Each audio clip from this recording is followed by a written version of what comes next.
All sports, all plays. All sports, all plays. All sports, all plays. 365, we making up plays. You talking the game, get you to the days. We're high in the court, the dime in the lane. Variety, topics, living the same. All presentation, sports information. Hitting the airways, taking the nation. All sport, all plays, like working your faces. Grace at the field, so tie the laces. All sports, all plays.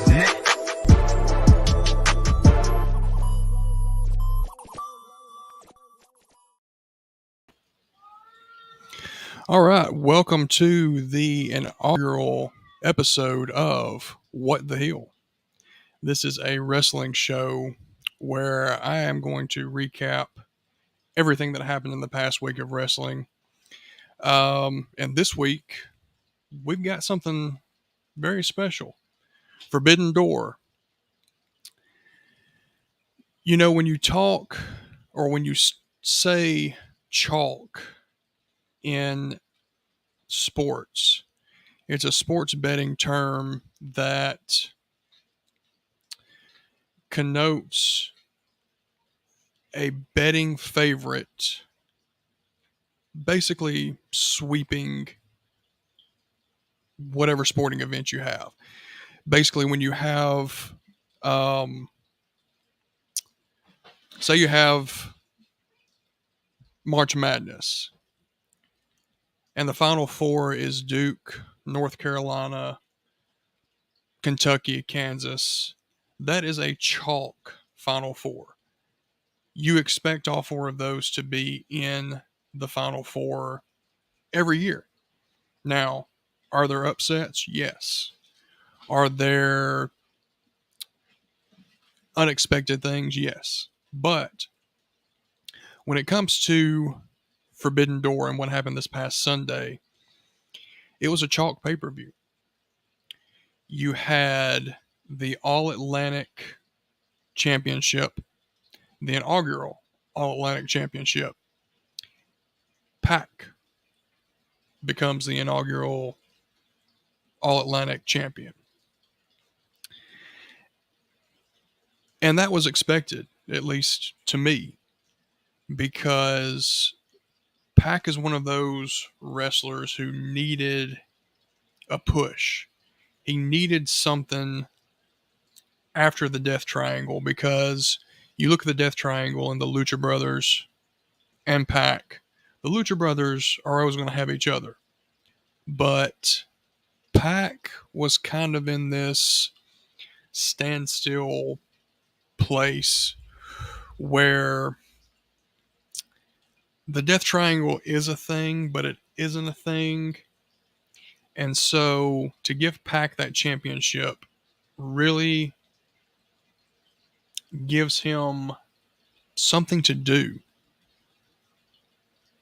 And I'm interested to see where they take this championship, who challenges him for this championship. I'm just interested to see where it goes. And if you don't know what the All-Atlantic Championship is, if you follow WWE, the All-Atlantic Championship is basically WWE's Intercontinental Championship. So it's kind of a mid-card championship. Miro, formerly known as Rusev, and Malachi Black, formerly known as Aleister Black, they were a part of this fatal four-way match. Speaking of championships, Jay White, who is the IWGP World Heavyweight Champion, was in a fatal four-way match for the IWGP World Heavyweight Championship, and he won. And this is another example of chalk. You wouldn't expect a champion who just won their championship less than a month ago to go against two AEW signed wrestlers and another New Japan wrestler and to lose that championship. Jay White is one of the biggest stars in New Japan and in wrestling today. He doesn't need a championship to be that, but to hold that championship and to only have it for less than a month, it's not really something that you want to see out of Jay White. I mean, you want him to get a run with that championship and not feel like he's losing it and getting buried. Right. Now, there are rumors going around that Adam Cole, who was one of the other competitors in the match, was supposed to win that match. And because of his injury, which they are calling a concussion, that didn't happen. He was kind of forced out of the match. And so Jay White gets the victory. There are also rumors going around that had Adam Cole won that match, giving an AEW superstar the IWGP Championship, that Hiroshi Tanahashi would have won the AEW Interim World Heavyweight Championship.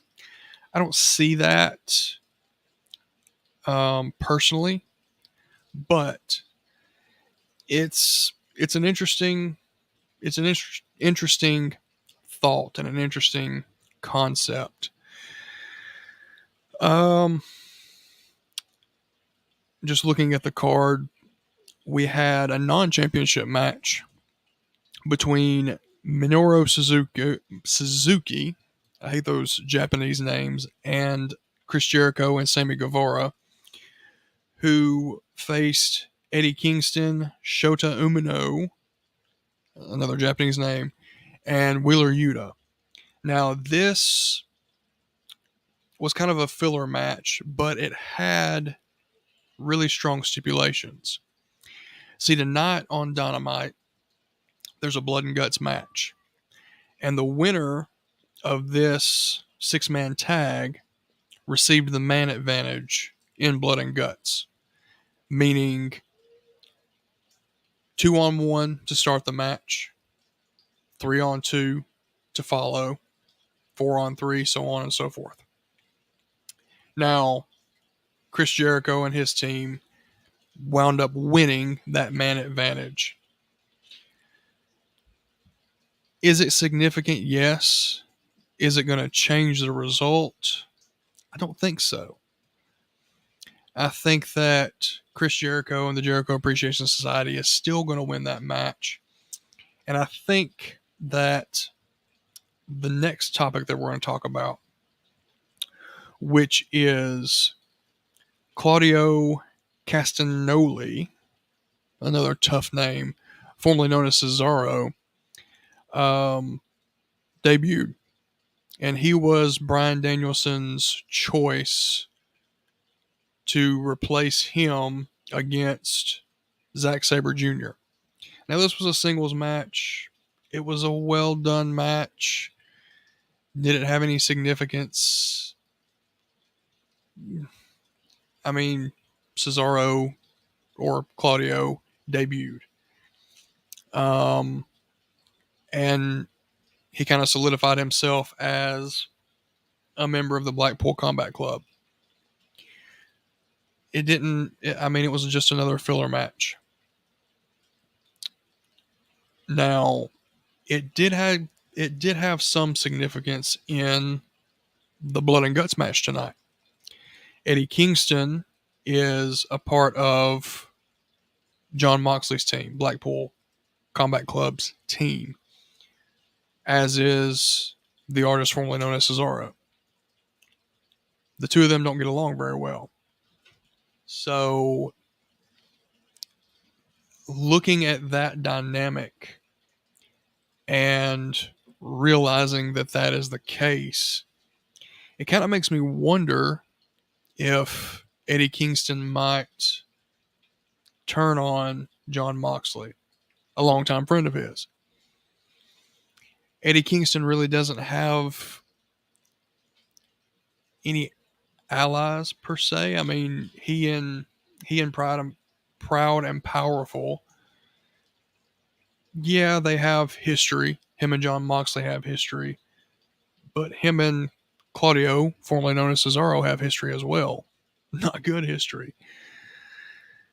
And so it kind of makes me think, because of how they ended this pay per view, which was Claudio and Kingston kind of exchanging words after the interim heavyweight championship match, kind of makes me think that Kingston might turn on the Blackpool Combat Club and turn on John Moxley. Now, for the aforementioned heavyweight championship match, this match is happening because of CM Punk's injury and because of Tony Khan saying, look, I'm not going to let you relinquish the title. You're still our champion, but we're going to have an interim champion to kind of take your place. And so you have John Moxley, who was the second ever champion, world heavyweight champion, who was kind of given a bye into this tournament of sorts. Kyle O'Reilly was his opponent, and Kyle O'Reilly had to face John Moxley for a chance to become the interim world champion. Now,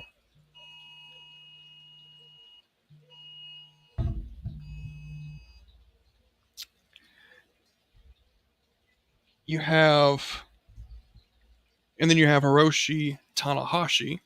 Excuse me about my camera there. You have Hiroshi Tanahashi, who was CM Punk's original opponent, who was going to be CM Punk's original opponent at Forbidden Door, until CM Punk had his injury and basically had to go get surgery on his foot.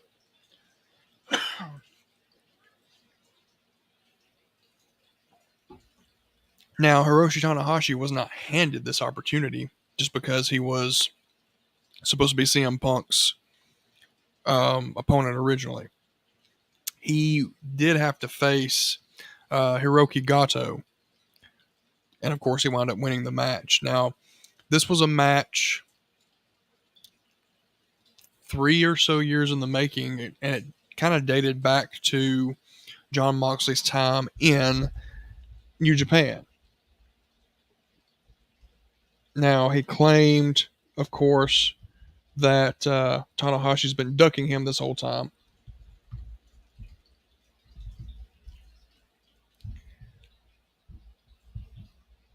Having issues here, I apologize.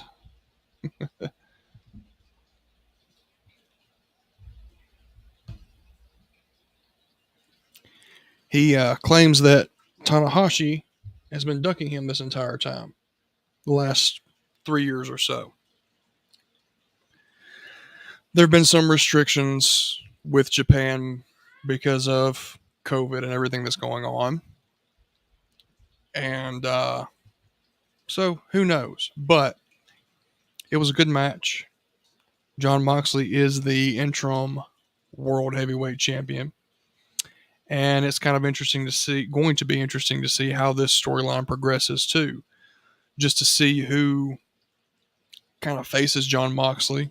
If John Moxley is still the interim world champion when CM Punk comes back and they come to unify the titles. We'll see. We'll see kind of how they play this. There really wasn't any information told as far as, is John Moxley going to defend this title?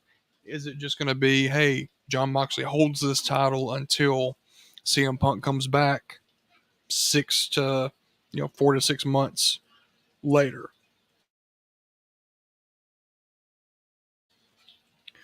So it's going to be interesting to see what is going to happen.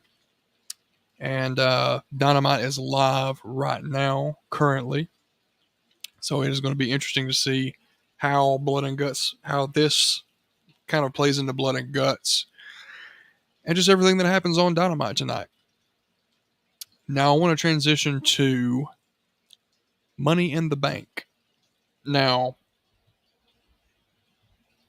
we are going to be doing a live watch along for Money in the Bank. This Saturday, excuse me again, sorry. This Saturday, Money in the Bank starts at 7 Central and will run until 10 Central. Now, Money in the Bank, I'm sure a lot of you who watch wrestling are familiar with Money in the Bank. Basically, it's a ladder match.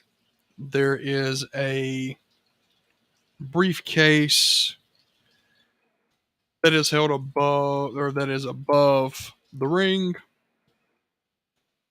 and the winner gets a contract anytime through the next year from the date that Money in the Bank takes place, which is July 2nd this year.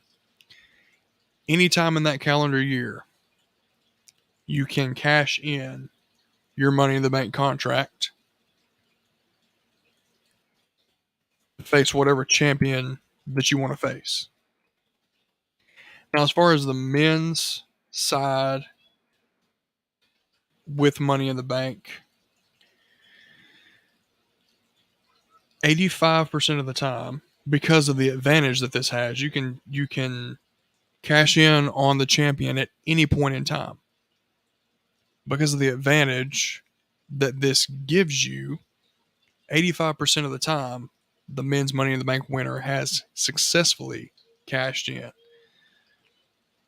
This will be the 13th iteration of Money in the Bank.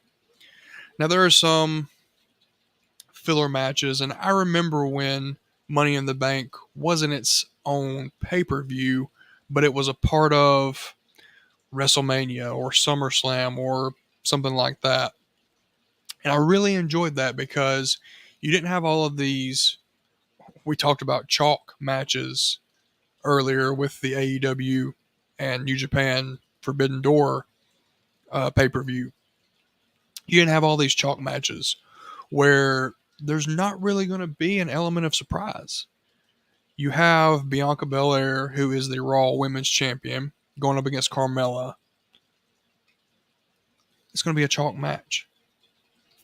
You have Ronda Rousey facing Natalya. Ronda Rousey being the SmackDown Women's Champion. I don't see Natalya winning that.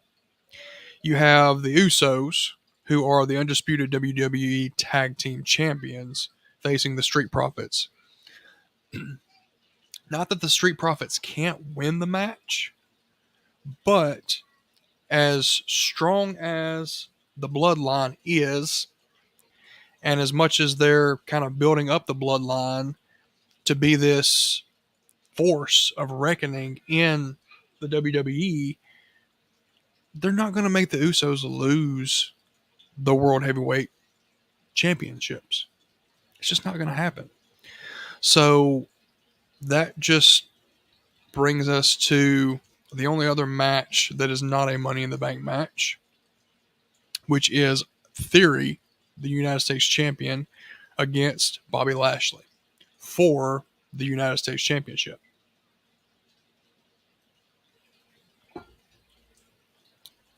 To me, this is the only match where a title is going to change hands. I spoke about Pac in AEW really needing the inaugural All-Atlantic Championship to be his. He needed a push. He needed something, not to say that he was going to leave AEW, but he needed something to convince him to stay. He needed that storyline, that thing to replace the Death Triangle.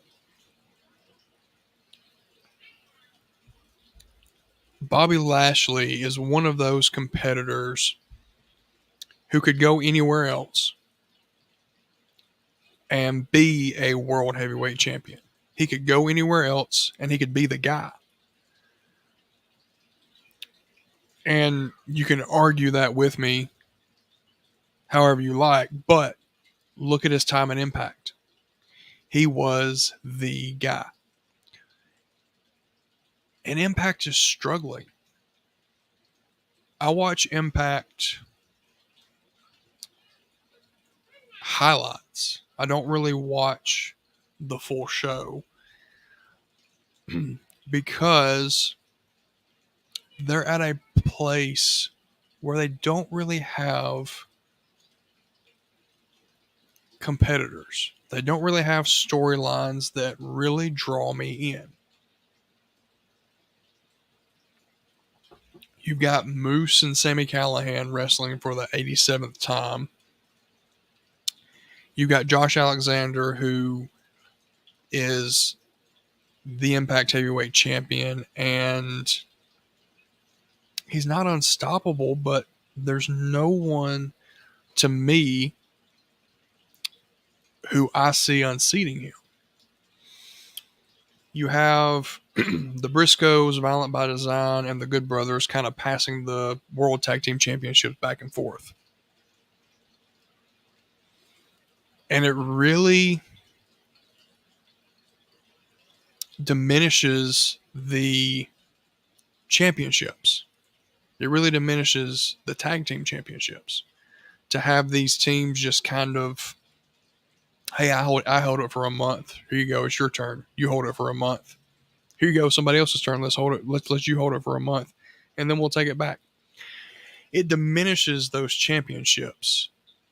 And for a brand of wrestling that back in the early 2000s, 2007, 2008, 2009 was the only brand of wrestling that I watched because it was exciting. They had the Hardys, they had Sting, they had Bobby Roode and James Storm becoming Beer Money. They had storylines like Aces and Eights and Joker Sting, and they had real competitors.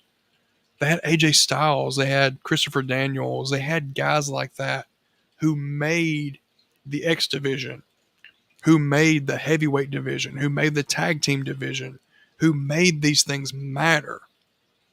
And Impact doesn't have that right now. And so my larger point is I think if Lashley does not get this championship, I think he could find himself going somewhere like Impact again. I think he could find himself going somewhere like Ring of Honor. I don't see him going to AEW because there's too many guys like him in AEW. So this is why my prediction is Bobby Lashley wins the U.S. title, and it is the only title that changes hands throughout the entire pay-per-view. Now, looking at the Money in the Bank ladder matches. For the women, you have Lacey Evans, Alexa Bliss, Liv Morgan, Raquel Rodriguez, Asuka, Shotzi, and Becky Lynch. Looking at who could win this match. Now, Asuka's won the match before. Lacey Evans is kind of that person that the WWE is building to be that, but I don't think she is that. I think the only logical choice right now, in my mind, is Becky Lynch. She's on a mission. She is a draw. You have matches with her and Bianca Belair that really take out last year's SummerSlam when Becky returned, challenged Bianca Belair, and won the match just like that. Take that match out because that was it was meant to be boring, I guess. But they have had some great matches, and she and Bianca are kind of in a storyline right now as it is because Becky's mad that Bianca's holding the title. Becky's mad that Bianca has been ducking her, so to speak. And so it's the only thing that makes sense in the women's division. To me, anyway. Now, could you look at one of these women? Because you get to choose who you face. You could face Ronda Rousey, who is a SmackDown Women's Champion, or you could face Bianca Belair, who is the Raw Women's Champion. You have a newcomer like Raquel Rodriguez, who has faced Ronda Rousey on SmackDown and who has shown Ronda Rousey, hey, I can hang. I think Raquel is too new to be that. I think she's too new to hand her the title over Ronda. Now, could I be wrong? Yes. But my gut tells me that Becky Lynch will be your women's Money in the Bank ladder match winner. Now on to the men's Money in the Bank ladder match. Seth Rollins, Drew McIntyre, Sheamus, Omos, Sami Zayn, Riddle, and there is a competitor to be determined later on this week. I believe it's going to be on SmackDown. Now, unlike the women's Money in the Bank championship or Money in the Bank ladder match, I feel like there's multiple choices. There's multiple people who could win the men's Money in the Bank ladder match. I've got 3 winners and 4 scenarios. The winner that I'm leaning towards most is Seth Rollins. He's done it before. He's kind of been teasing this narrative that he's the only one who can beat Roman Reigns. And with SummerSlam coming up and there being a last man standing match, I see no better place for really any of these men to cash in on the winner of that match. Last man standing, you have to keep your opponent down to the count of 10. It's a grueling match. And even Paul Heyman said it on SmackDown a couple of weeks ago. He doesn't want Roman Reigns in that kind of jeopardy. He doesn't want Roman Reigns' title reign in jeopardy like that. They're still going to have the match. It's still going to be a last man standing match, July 30th, my birthday, in Nashville for SummerSlam. It's still going to happen. But if Seth Rollins wins, like I think Seth Rollins will, he'll cash in at SummerSlam against the winner, who I guess will be Roman Reigns in that case. And he'll be the new undisputed WWE Universal Heavyweight Champion. The second scenario is Riddle. Riddle has been locked in a feud with the Bloodline for a few months now. He has a vendetta against the Bloodline, against the Usos and Roman Reigns, because of the fact that they took out Randy, his tag team partner. Because of the fact that they took the Raw Tag Team Championships from him and Randy. Now, I'm not predicting that Riddle would win the World Heavyweight Championship. I really think before Randy's injury, he would have been the winner of the Money in the Bank ladder match. They were just kind of setting things up that way. He probably would have turned on Riddle. Who knows? We won't know now because of his injury. But I think if Riddle winds up winning the Money in the Bank ladder match, he's not going to wait to cash in. He's going to cash in the next week on SmackDown. Or he's going to try and enter himself into the match at SummerSlam.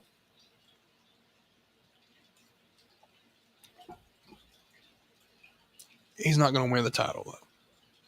He will be amongst the 15% who failed in cashing in. Then there's the third scenario. Sami Zayn. Well, the third winner, actually, Sami Zayn. There's two scenarios in my mind with Sami Zayn.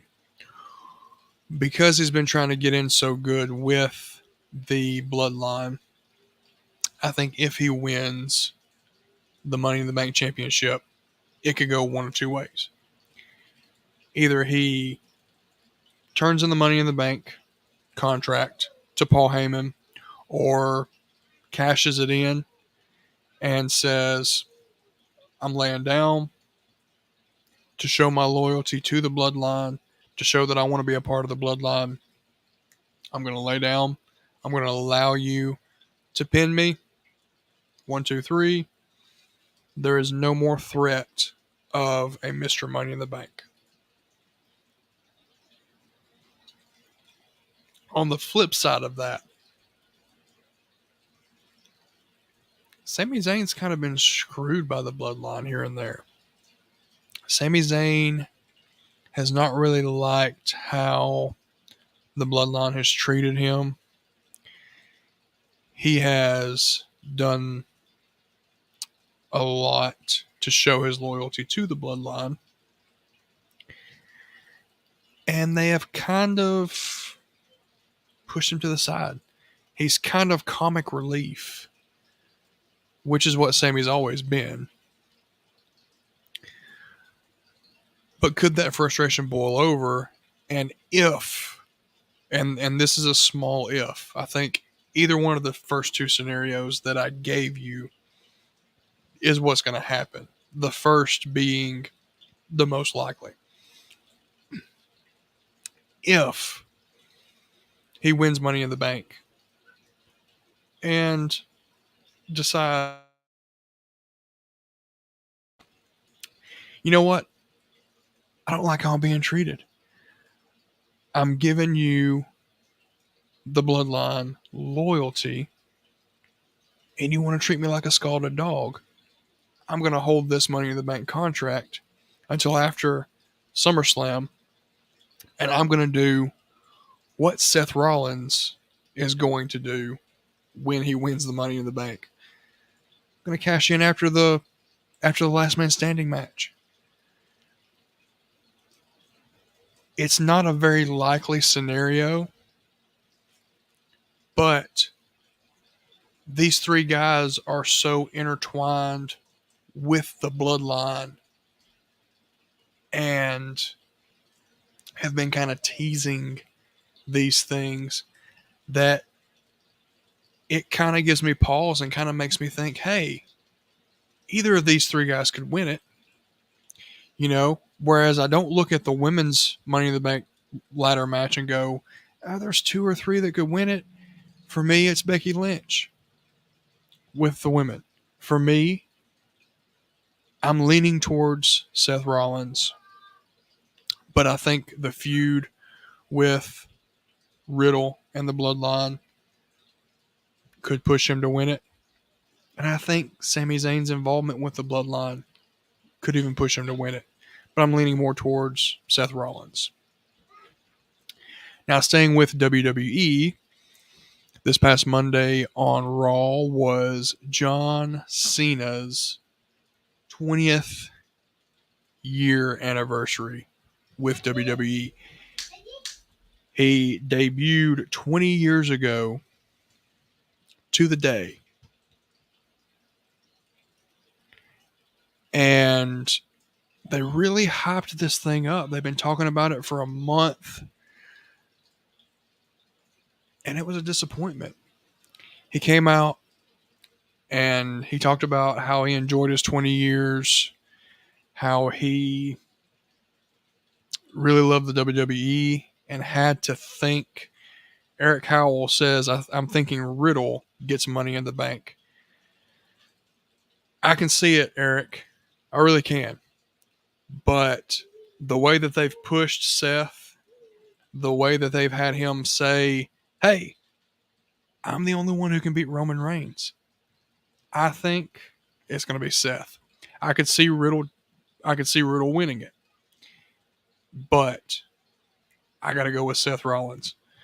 And could that make Seth and Becky the power couple? Who knows?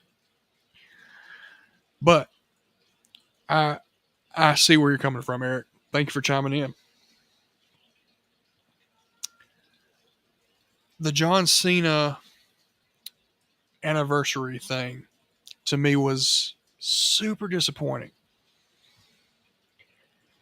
They hyped it up like he was going to come back, have a few matches, maybe face Theory for the U.S. Championship, maybe win the 17th World Heavyweight Championship.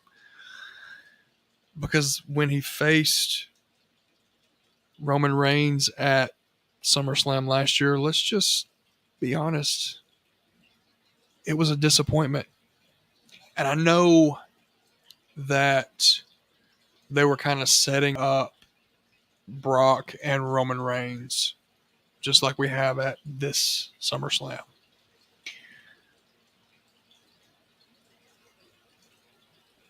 But as much as Cena has given to the WWE and as loyal as Cena has stayed to the WWE, and yes, I know it's because of a paycheck. Yes, I know it's because Cena has been the WWE for 20 years. He hasn't just been in the WWE, he has been the face. People who don't even watch wrestling know who John Cena is. They know he's a wrestler. They know he's a Hollywood star. But they also know his entrance music. They also know his merchandise. They know the WWE because of John Cena, not they know Cena because of the WWE. And that really speaks to how big of a star he is, not just in the WWE, but in Hollywood, in the world. And so to have him return, and he returned to this huge ovation. They started Raw with him walking through a crowd of WWE superstars and officials and cameramen and all of that, high-fiving them, giving them hugs.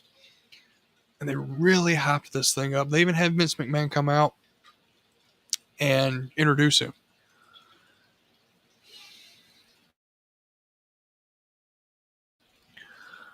And Vince McMahon's kind of involvement in all of this the last couple of weeks, just coming out and making his presence known, and then welcome to the WWE. I've been around for the entire tenure of the WWE, but I'm going to come out here because I have allegations against me and speak nonsense. For him to come out and introduce John Cena, and then for Cena's announcement and return to kind of be what it was disappointing. And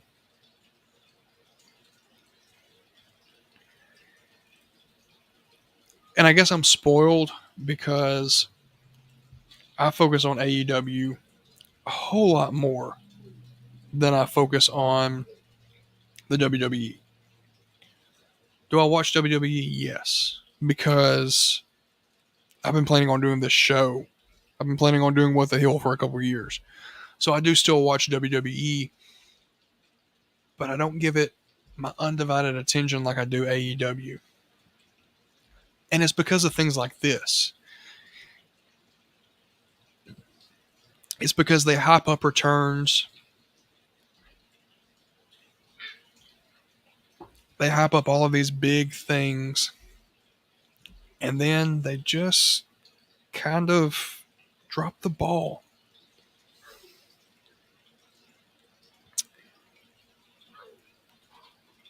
This Ezekiel, Elrod, Elias with Kevin Owens thing is getting old and stale, like a lot of the storylines in the WWE.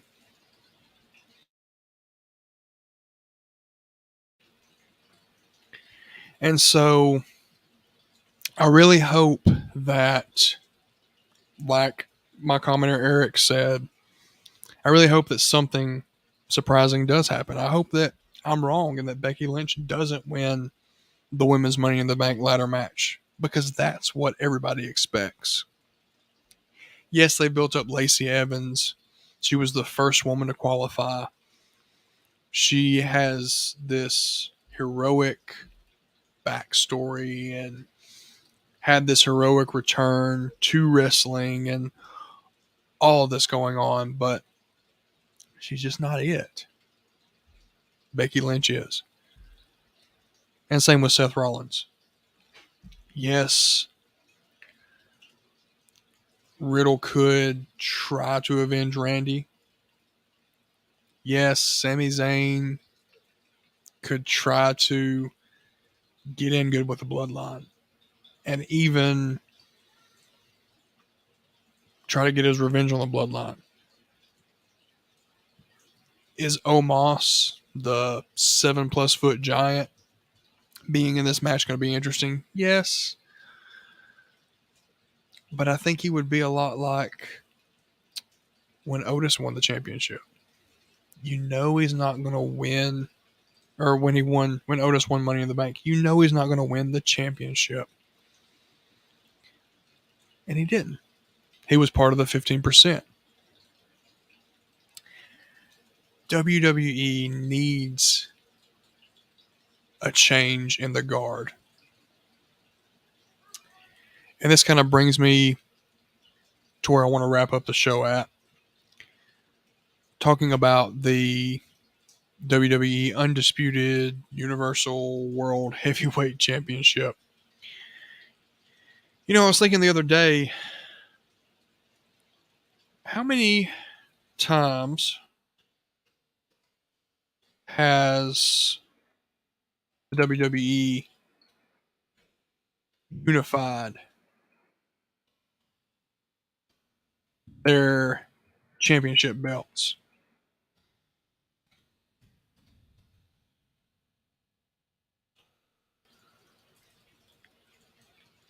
And I guess it should be reworded, because there's a number of reasons that the championships would be unified. if a new championship is created and they really don't want two championships of the same sort on one brand, or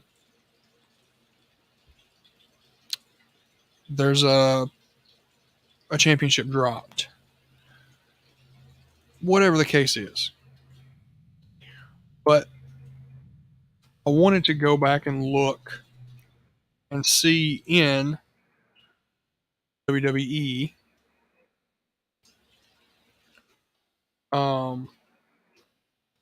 how many times this has happened.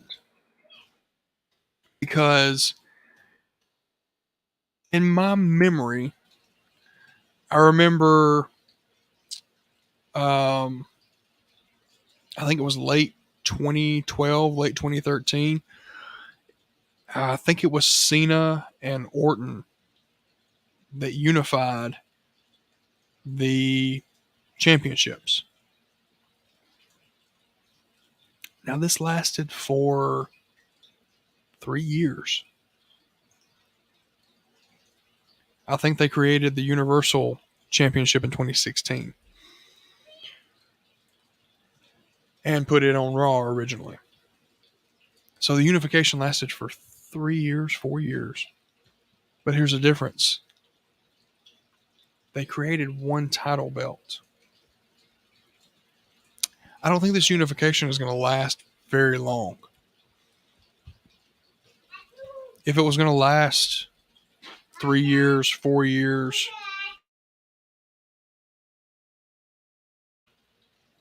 if it was going to last 3 years, 4 years like the last one did, they would have already created one belt. This unification, I say that in air quotes, is only happening to solidify Roman Reigns' status in the WWE. If there was any other reason for it to happen, or any other reason for it to be going on, they would have already made the two belts one. Same thing with the tag team championships. And once Roman Reigns loses the title, I think he has some Hollywood commitments that he has to do. So you won't see him for a little while. And that's why that's another reason that I think that this is going to be, that this last man standing match is going to be where he loses the title and just kind of goes on, because in a last man standing match,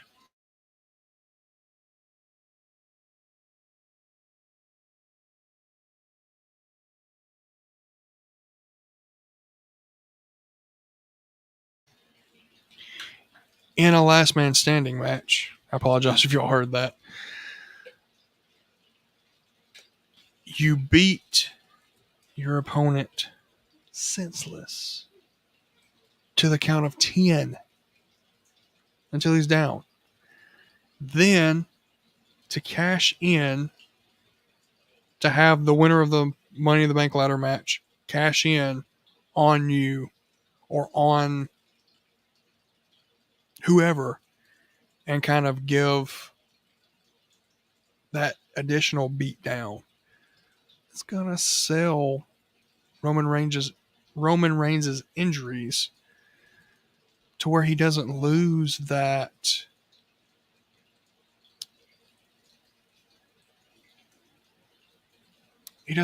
oomph. He doesn't lose his status as the greatest, because they can sell this as if it truly is Seth Rollins, who I think it's going to be. Seth Rollins is going to sell this as, I told y'all I had Roman Reigns' number. Roman Reigns is going to sell it as, look what he did to Cody Rhodes. Paul Heyman is going to sell it as, look what Brock Lesnar did to him beforehand. There's going to be so many scenarios in place where this isn't really a clean, quote unquote, clean win for whoever it is that takes the title from him, be it Brock Lesnar taking the title from him, be it Seth Rollins taking the title from him after a grueling last man standing match. So it benefits Roman. It benefits the bloodline. It benefits the WWE.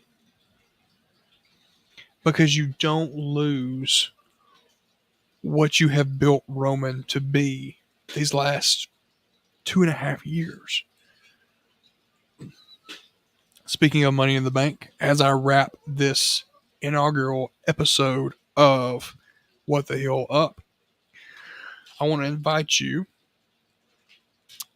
Saturday from 7 Central to 10 Central to join me and possibly a couple of other ASAPers in watching Money in the Bank. Now, we're not going to be able to show Money in the Bank. We just don't have the licensing for that. But we will watch along. We will talk about it. We will react to it. So join us right here on this very channel and come hang out with us as we watch Money in the Bank, as we see if my predictions were correct, and I will get my potential co-hosts' predictions as well. Once again, my name is Justin Mason. This has been What the Hill, and I will see you Saturday for Money in the Bank. All sports, all plays. All sports, all plays. All sports, all plays. 365, we making up plays. We talking the game, get you through the days. We're high in the court, the dime in the lane. Variety topics, living the same. All presentation, sports information. In the airways, taking the nation. All sport, all plays, like working your faces. Grace at the field, so tie the laces. All sports, all plays.